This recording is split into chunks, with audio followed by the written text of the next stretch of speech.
Okay, the stitch that I'm going to show you how to do today is a straight stitch. A straight stitch is used to cover a line, a straight line, and I like to use a straight stitch when I want to make sure that I get a nice crisp line. And the thing with a straight stitch is you don't want the line to be too long because you don't want your thread to be able to get caught on things.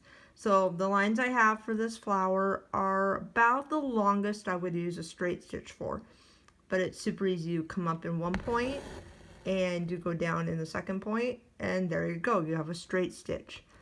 When I stitch, I like to be consistent, so I'm going to start all of my straight stitches on the outside and work my way to the inside. That way I can make sure I get all of them in the same point in the center. So this is a straight stitch, nice and easy. I'm using 2 strands of DMC floss for this flower today. And I'm going to go ahead and continue all the way around.